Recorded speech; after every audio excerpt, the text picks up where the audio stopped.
अस्सलाम वालेकुम फ्रेंड्स, मैं हूं मोहम्मद असलम और आप देख रहे हैं आज की अच्छी बात। नाज़रीन, आपको पता है कि मैं एक स्टोरी सुनाता हूं, उस स्टोरी से हम एक नतीजा अखज़ करते हैं, वही होती है हमारी आज की अच्छी बात। तो नाज़रीन, आज जो मैं आपको स्टोरी सुनाने वाला हूं बहुत ही अच्छी स्टोरी है, अच्छा उसका नतीजा है। मेरी रिक्वेस्ट है कि इस स्टोरी को पूरा सुनिएगा, इंशाअल्लाह ताला आपका वक्त बर्बाद नहीं होगा और आपको एक अच्छा मैसेज मिलेगा अपनी ज़िंदगी में अप्लाई करने के लिए। तो नाज़रीन, मैं बिला तख़ीर स्टोरी की तरफ आता हूँ और उसका आगाज़ करता हूँ। ये स्टोरी एक टीवी चैनल की से शुरू होती है। एक दुनिया का जो नंबर 1 टीवी चैनल है उसका ये उसकी उसी वहाँ का ये वाक़या है। टीवी चैनल भी नंबर 1, उसका प्रोग्राम भी नंबर 1 और वहाँ पे जो गेस्ट आने वाला है ये वो प्रोग्राम है नाज़रीन जहाँ पे लोग एज ए ऑडियंस बैठने के लिए अपने आप को बड़ा फ़ख्र महसूस करते हैं कि यार हम इस प्रोग्राम में एज ए ऑडियंस बैठे थे। तो आज वहाँ पर जो गेस्ट आने वाला है, गेस्ट भी वहाँ पे जाना बड़ी तगदो करके वहाँ पे एज ए गेस्ट जाते हैं। बड़े बड़े लोग जो होते हैं, मतलब आप प्राइम मिनिस्टर किसी मुल्क का कह सकते हैं या इस तरह से। लेकिन आज चैनल वाले भी बड़े खुश हैं क्योंकि आज उनके पास जो गेस्ट आने वाला है वो है ही बहुत बड़ा आदमी। तो वो आदमी मैं आपको बताता जाऊं कि दुनिया के जो नंबर 1 10 लोग हैं पैसों के मामले में, बिजनेस के मामले में, ये उनमें से एक है। ये दुनिया के 10 अमीर तरीन लोगों में से एक है। इनका नाम है मिस्टर डी। तो नाज़रीन, इसके इस्तकबाल के लिए जो चैनल की छत है वहाँ पे हेलीपैड बने होते हैं, वहाँ पे इसका इस्तकबाल किया जा रहा है, जश्न का माहौल है। तो वहाँ पे इस्तकबाल के लिए काफ़ी ज़्यादा न्यूज़ एंकर, होस्ट सब खड़े हैं। इवन वहाँ पर चैनल का मालिक भी उनके इस्तकबाल के लिए मौजूद है। 2 हेलीकॉप्टर उतरे हैं, तो इनमें से उनके सिक्योरिटी के लोग उतरे हैं। उन्होंने अपनी पोजीशन ली है, पोजीशन लेकर सब खड़े हो गए हैं। तो सब जो दीगर लोग थे वो तो समझे शायद मिस्टर डी खुद आ गए, लेकिन अब मिस्टर डी का हेलीकॉप्टर, तीसरा जो हेलीकॉप्टर है वो उतरता है। चूँकि वो रिच ही इतने हैं कि उनके लिए कोई प्रॉब्लम नहीं, सफ़र करने के लिए वो 2-3 हेलीकॉप्टर यूज़ करते हैं। तो नाज़रीन, जब वो वहाँ पे उतरते हैं उनका बड़ा अच्छा इस्तकबाल होता है। इस्तकबाल करके उनको फूलों के हार चढ़ाए जाते हैं, उनका दीगर जो भी एक तरीके से इन्वायरमेंट के मुताबिक उनका इस्तकबाल किया जाता है। इस्तकबाल करके उनको नीचे वेलकम किया जाता है प्रोग्राम में। तो प्रोग्राम स्टार्ट करने से पहले जो प्रोग्राम का होस्ट है वो उनसे कहता है कि मिस्टर डीन साहब, कोई ऐसा सवाल जो आप चाहें कि हम आपसे पूछें। तो आपको पता ही होगा कि जितने बड़े लोग टीवी चैनल्स पे इंटरव्यू देने जाते हैं, इनसे पूछा जाता है कि कोई ऐसा सवाल आप चाहते हैं जो आपसे किया जाए। तो मिस्टर डी ने भी अपनी ख्वाहिश जाहिर की कि हाँ, एक सवाल है, बल्कि सवाल नहीं बल्कि मेरी ख्वाहिश है जो अधूरी रह गई। तो मैं चाहता हूँ कि आप मुझसे उस ख्वाहिश के बारे में पूछें, उस मेरी हसरत के बारे में पूछें जो मेरी ज़िंदगी में मेरी ख्वाहिश पूरी ना हो सकी। इस पे पहले तो एंकर जो है वो बहुत हैरान भी होता है, परेशान भी होता है कि आप जैसे बंदे की ख्वाहिश पूरी नहीं हुई, जो मतलब कि मुल्कों की ख्वाहिशात पूरी करते हैं, इतने अमीर बंदा है, तो क्या कमी है, क्या चीज़ ऐसी ज़िंदगी में आपकी रह गई जो आप पूरी ना कर सके। तो पहले तो उसको अपने प्रोग्राम के लिए एक वो क्या कहते हैं सुर्खी मिल जाती है कि दुनिया के अमीर तरीन मिस्टर डी की ख्वाहिश जो पूरी ना हो सकी। तो इसी को कहता है कि मैं अब दीगर सवाल कोई नहीं करूँगा, सिर्फ आपकी ख्वाहिश पे ही बात होगी, आपकी ख्वाहिश को ही लेके हम आगे चलेंगे। प्रोग्राम एंकर अपने प्रोग्राम का आगाज़ करता है और मिस्टर डी के बारे में कोई अच्छे ख्यालात का इजहार करने के बाद उनसे जो पहला सवाल करता है कि मिस्टर डी, हमें ये बताइए कि हम जानते हैं, बड़ी मशहूर बात है कि आप शुरू से इतने रिच, इतने अमीर नहीं थे, तो आपने इतनी ज़्यादा दौलत जो कमाई है वो कैसे कमाई और क्यों कमाई। तो इस सवाल पर जितनी पब्लिक वहाँ पर बैठी होती है बड़ा खुश होती है। तो वहाँ पर मिस्टर डी कहते हैं कि मैंने जितनी भी दौलत कमाई वो अल्हम्दुलिल्लाह एक अच्छे और बिल्कुल साफ़ सुथरी दौलत है मेरी, कोई गैर कानूनी कमाई नहीं है। लेकिन मैंने क्यों कमाई ये अहम है। मैंने ये जो दौलत कमाई है, ये सारी की सारी मैंने सिर्फ अपनी एक ख्वाहिश के बदले ये मैंने दौलत कमाई है। मैं आज पछताता हूँ कि काश मैं खुदा से अपनी विश मांग लेता। मैंने अल्लाह से दौलत मांगी तो खुदा ने मुझे दौलत अता कर दी। अगर मैं अपनी विश मांग लेता तो शायद मेरा खुदा मेरी विश पूरी कर देता। आज इतना दौलतमंद होने के बाद मैं एक लम्हा सोचे बगैर, अगर मेरी वो ख्वाहिश, मेरा ख्वाब पूरा हो जाए, तो मैं अपनी पूरी की पूरी दौलत जो है एक लम्हा सोचे बगैर उस शख्स को दे दूं जो मेरी ये ख्वाहिश पूरी करे। तो इस पर एंकर बड़ा हैरान होता है, बल्कि सर पकड़ के बैठ जाता है कि आप इतनी बड़ी दौलत को एक लम्हा सोचे बगैर अपनी एक ख्वाहिश के ऊपर दे देंगे।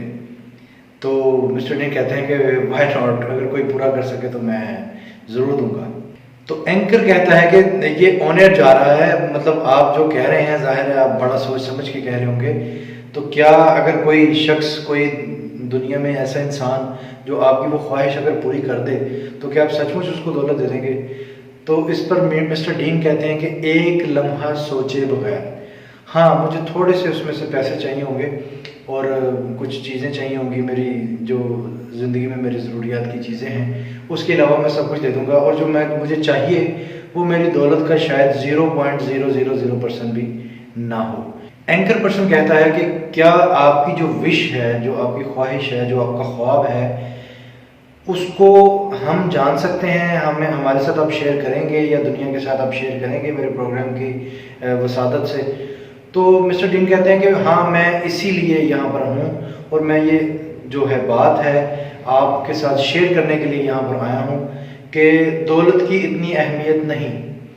हाँ, अगर वो मेरे जो ख्वाहिश है अगर पूरी हो जाए तो शायद मैं सुकून से मर सकूँ, मेरी ज़िंदगी का मकसद पूरा हो जाए, लेकिन तो ये दौलत की कोई अहमियत नहीं मेरी नज़र में। इस पर एंकर कहता है कि हमें मज़ीद इंतज़ार मत करवाएं, हमसे नहीं हो रहा, प्लीज़ हमसे शेयर करें कि ऐसी कौन सी ख्वाहिश है, आप क्या चाहते हैं कि हो जाए तो वो नहीं हो पा रहा, हालांकि मेरी समझ में ये नहीं आता। तो मिस्टर डीन कहते हैं कि मैं एक मशीन बनाना चाहता हूँ। तो सब हंसने लग जाते हैं कि इनकी तो बेशुमार मशीनें बनाने की फैक्ट्रियाँ हैं या उनकी मिलें हैं, तो कौन सी मशीन है जो ये नहीं बना सकते? तो इस पर मिस्टर डीन कहते हैं रुक जाएं, मेरी बात कंप्लीट होने दें। मैं एक्चुअली जिसको आजकल के दौर में टाइम मशीन कहा जा रहा है, मैं वो मशीन बनाना चाहता हूँ। तो एंकर कहता है जी बिल्कुल, सुनने में तो आ रहा है, अभी मतलब बन नहीं पाई या उस पर काम हो रहा है या जिस तरह से भी वो चल रहा है, लेकिन वो वाकई अभी तक बन नहीं पाई। तो क्या उस मशीन के ज़रिए आप वक्त में आगे जाना चाहते हैं या वक्त में पीछे जाना चाहते हैं उस टाइम मशीन के ज़रिए? तो मिस्टर डीन जो कहते हैं कि मैं वक्त में 100% पीछे जाना चाहता हूँ, आगे का तो मेरा सब कुछ ठीक चल रहा है तो आगे भी ठीक ही चलेगा, लेकिन मैं वक्त में पीछे जाना चाहता हूँ। मेरी जो पीछे चीज़ें छूट गई हैं, अगर मैं उनको जाकर ठीक कर सकता होता तो मैं अपनी सारी दौलत उस बात पे देने के लिए तैयार हूँ कि मेरी पूरी दौलत ले लो, मुझे वक्त मिल जाए कि मैं पीछे जाके जो चीज़ें कुछ ठीक ना हो पाई मुझसे, मैं उनको जाके ठीक कराऊँ। तो सबसे पहली बात यहाँ पे हमें जो सबक मिलता है कि गया वक्त कभी हाथ नहीं आता। अगर मिस्टर डीन के हाथ नहीं आ रहा तो आपके और मेरे हाथ तो बिल्कुल भी नहीं आ सकता। तो इस बात पे थोड़ा गौर कीजिएगा कि गया वक्त जो है उसको, जो आपका मौजूदा वक्त है उसको हमेशा पॉजिटिव, अच्छा और जो उस वक्त की रिक्वायरमेंट है उसके मुताबिक अच्छा गुजारें ताकि आपको कल को ना पछताना पड़े। अब आगे जाके पता चलेगा कि ऐसा क्या रह गया मिस्टर डीन का कि वो वक्त में पीछे जाना चाहते हैं और वो कहते हैं कि अगर मैं पीछे ना जा सका, मेरी बेशक दौलत सारी चली जाए, मुझे शायद 1% में कोई प्रॉब्लम ना हो, लेकिन अगर वो चीज़ ठीक ना कर सका तो शायद मैं सुकून से मर ना सकूं। एंकर पर्सन कहता है कि आपने जब इतना कुछ हमें बता दिया है तो ये भी बता दीजिए कि वक्त में आपको दौलत की लालच है नहीं, दौलत आप दे के जा रहे हैं, तो पीछे इतनी दौलत तो नहीं थी, आप तो शुरू से इतने अमीर नहीं हैं, आपने मेहनत से कमाया जैसे भी कमाया, तो ऐसा क्या है वक्त में पीछे छूट गया जो आप वक्त में पीछे जाना चाहते हैं? तो इस पर मिस्टर डीन कहते हैं कि मैं अपनी दौलत का 0.00% साथ लेकर जाना चाहता हूँ, चूँकि पैसा एक बुनियादी ज़रूरत है। इसके बगैर कोई काम मतलब अच्छे से नहीं हो सकता। पैसा तो मैं लेकर जाऊंगा लेकिन बहुत माइनर सा, जितना मैं अभी मेरे पास है उससे उसका 0 से भी कम परसेंट। लेकिन वक्त में पीछे जाकर मैं अपने माँ बाप से मिलना चाहता हूँ। एंकर पर्सन कहता है कि हर इंसान ज़ाहिर है अपने माँ बाप के साथ रहना चाहता है, उनसे मिलना चाहता है और उनके बगैर नहीं ज़िंदगी गुजारना चाहता या जीना नहीं चाहता। तो कुछ ख़ास है जो आपका रह गया है पीछे, जो आप जाके उसको अधूरे काम को पूरा करना चाहते हैं आपके और आपके माँ बाप के दरमियान, तो वो हमें ज़रा थोड़ा सा बताएं। एंकर की ये बात सुनकर मिस्टर डी अपने ग्लासेस उतारते हैं और साथ पड़ी टेबल पर रखकर एक ठंडा होका भरते हैं और भर कर कहते हैं कि मेरी माँ ने कभी मुझे बताया नहीं कि मैं बीमार हूँ, हालांकि वो बीमार होती थी। उसने कभी मुझ पर ये बात जाहिर नहीं होने दी कि मेरे बेटे के कहीं पैसे ना लग जाएं। मेरी जब इनकम तब इतनी ज़्यादा नहीं थी तो माँ ने कभी जाहिर ही नहीं किया। मैं चाहता हूँ कि मैं अगर उनसे दोबारा मिल पाता, मैं उनका इलाज करवाता अपनी मर्ज़ी से। दुनिया से हर इंसान ने चले जाना है, लेकिन मेरी जो ख्वाहिश है वो ये थी कि मैं अपनी माँ का अच्छे से इलाज करवा पाता। और मैं यहाँ से जब जाऊँ, टाइम मशीन अगर बन गई मेरी ज़िंदगी में, तो मैं जब यहाँ से जाऊँ तो मैं चाहता हूँ कि मैं कुछ ब्रांडेड सूट ले जाऊँ अपने वालिद साहब के लिए। उनको ब्रांडेड सूट पहनने का बहुत शौक़ था, अच्छी जगह से अच्छा खाना खाने का बहुत शौक़ था, लेकिन मैंने पूरी ज़िंदगी में उनको कभी खाना खाते नहीं देखा। क्योंकि जब भी वो हमें किसी अच्छी जगह पर खाना खिलाने ले जाते तो वो इतना ही ऑर्डर करते कि बामुश्किल वो खुद से खा सकें। मतलब वो इतना ही ऑर्डर करते कि जितना हम लोगों का पेट भर जाए, तो हमें वो देख कर ही खुश हो जाते थे। तो मैं अपने वालिद को किसी अच्छी सी जगह पर अच्छा सा खाना खिलाना चाहता हूँ। जॉगिंग वो करते थे दोस्तों के साथ सुबह के टाइम, तो सारे दोस्त कहते थे कि यार तेरे जॉगर जो हैं वो नीचे से फटे हुए हैं। तो ये बहाना करके कि मुझे मेरी वाइफ ने ये गिफ्ट दिया है तो मैं चेंज नहीं करना चाहता, उसी को सिलवा लेते। हालांकि ये तब हमें नहीं पता था, ये उनके दोस्तों को पता था, लेकिन हमें नहीं पता था कि पापा ये शूज़ क्यों नहीं चेंज करते। तो वो अफोर्ड नहीं करते थे, क्योंकि अपनी औलाद के स्कूल फीसेस और दीगर मामलात में बहुत से बाप ये कंप्रोमाइज़ करते हैं अपनी लाइफ में। तो ये छोटी छोटी ख्वाहिशात हैं। मेरे बाप को अच्छी ब्रांडेड गाड़ी में लॉन्ग ड्राइव का शौक़ था, तो मैं अपने पैसों से ख़रीदी हुई गाड़ी पर अपने वालिद को एक लॉन्ग ड्राइव देना चाहता हूँ, जिसमें एक अच्छा म्यूज़िक लगाकर उनसे गपशप करना चाहता हूँ। और एक जो सबसे अहम कि बहुत से बाप डेली अपने बच्चों को मिलते हैं, गपशप भी करते हैं, डांटते भी हैं, समझाते भी हैं, प्यार भी करते हैं, दिल में मोहब्बतें बहुत ज़्यादा होती हैं हर माँ बाप के। लेकिन कई बाप ऐसा ये कंजूसी करते हैं कि अपने बच्चों को गले नहीं लगाते। तो मेरे वाले साहब भी ऐसे ही थे, कम गले मिलते थे, या बल्कि मुझे तो याद भी नहीं कि कब मिले हों। तो मैं बस कस के उनको हक करना चाहता हूँ। तो इसी वजह से मैं वक्त में पीछे जाना चाहता हूँ। ये सारी चीज़ें मेरी छूट गई थी। यकीन जाने कि जितनी खुशी आपको कामयाब देखकर, मैं बस अपने बाप को ये बता के आना चाहता हूँ कि मैं आज एक कामयाब शख्स हूँ। तो मैं अच्छे तरीके से मैंने ज़िंदगी गुजारी, कोई गलत काम नहीं किया। ये मेरे बाप को ये जानना चाहिए। जब आप अपने बाप को ये फ़ख्र के साथ बताते हैं कि मैंने ज़िंदगी बड़े अच्छे तरीके से गुजारी है, कोई गलत काम नहीं किया, तो जब वो बाप का जो सीना चौड़ा होता है, मैं बस वो देखना चाहता हूँ। तो इसके लिए अगर मेरी सारी दौलत चली भी जाए तो मुझे क्या परवाह होगी। इस पर एंकर की आंखों से पहले तो आंसू आ गए कि ये वाकई बड़ी अजीम बात है कि पहले तो आप औलाद को अपने माँ बाप से इतनी मोहब्बत होनी चाहिए। माँ बाप को तो होती है, आजकल की औलाद जो है वो माँ बाप से इतनी मोहब्बत सब नहीं करते, लेकिन बहुत से लोग हैं जो नहीं करते। तो अपने माँ बाप से इतना लगाव, इतनी मोहब्बत, इतने उनके इमोशंस जो हैं उनका आपको पता होना चाहिए कि आपके बाप के क्या इमोशंस हैं, क्या वो चाहता है, क्या उसकी ख्वाहिशात हैं। तो ये एक इमोशंस जो हैं वो आपके अंदर भी होने चाहिए। तो नाज़रीन, ये ख्वाहिश थी मिस्टर डीन की, ये ख्वाहिश है हर उस बेटे की जिसका बाप कसमा पुरसी में दुनिया से रुखसत हो गया, जिसकी माँ अच्छे हालात में नहीं दुनिया से गई, जो बेटे अपनी माँ बाप के इलाज ना करवा पाए, ये हर उस बेटे की ख्वाहिश है। लेकिन ये तो उन लोगों की ख्वाहिश है ना जिनके माँ बाप गुजर गए, जो कुछ कर ना पाए। कोशिश की होगी सबने, करते भी हैं, लेकिन मैं जो मैसेज देना चाहता हूँ मैं उनको देना चाहता हूँ कि जिनके वालिदैन, माँ बाप, बहन भाई भी जिंदा हैं और उनके साथ हैं, आप उनकी कदर करें। आप उनके लिए दुनिया में कुछ ऐसा करें कि उनको बाद में आपको पछताना ना पड़े।